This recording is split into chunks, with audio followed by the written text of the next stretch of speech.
Everyone, thanks for joining us for this episode of Weathering the Market. I'm meteorologist Kailey Carey. And I'm meteorologist Dion DeLeo.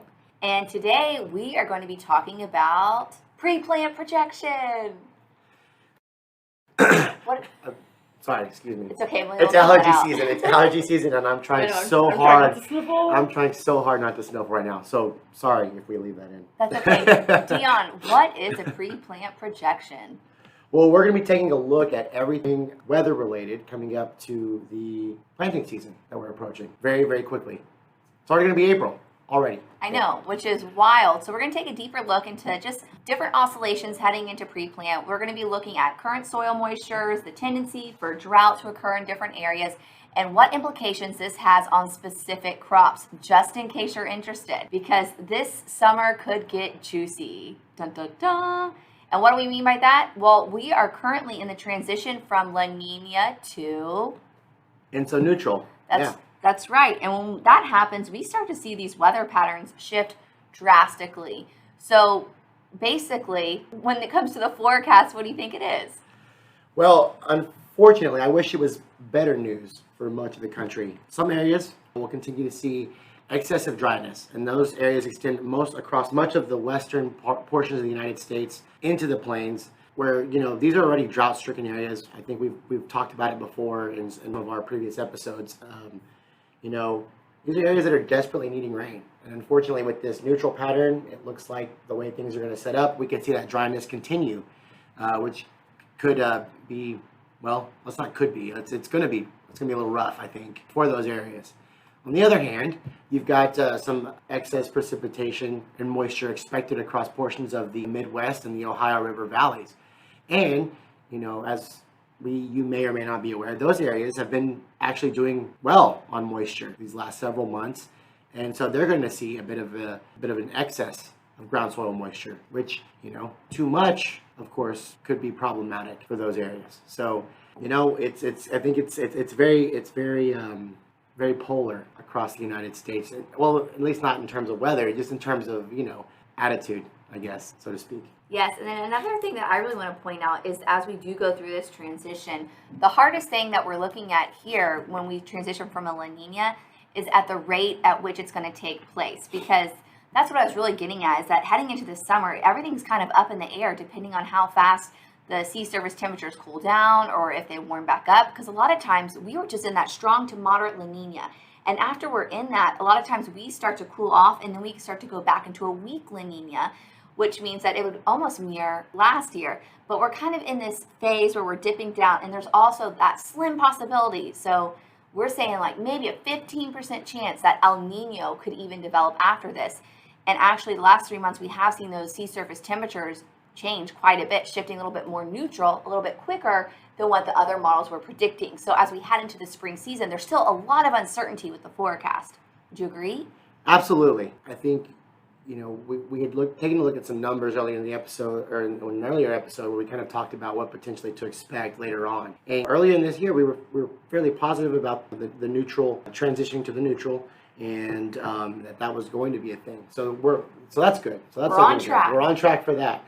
But like Kailey said, it is happening much quicker. And this could be an indication that maybe, just maybe, over the next month or two, we could see some of those predictions begin to shift, where maybe the chance of an El Nino gets a little bit better.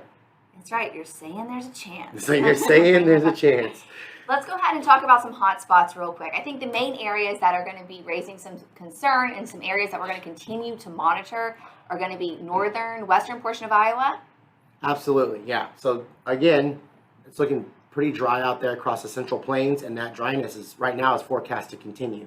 Exactly. So we're going to have to watch that very closely. And then another hot spot is Kansas and Nebraska, because as we know, they've been behind on rainfall for a long time now. The soil moisture monitor has, indicated that some of these areas are experiencing severe to extreme drought already. And without any kind of additional precipitation, what is that? Is it just going to catch fire? We don't know. Hopefully not. That just went 0 to 60 real fast. It's just not looking good, is what I'm getting at. It's not looking great for the northern plains.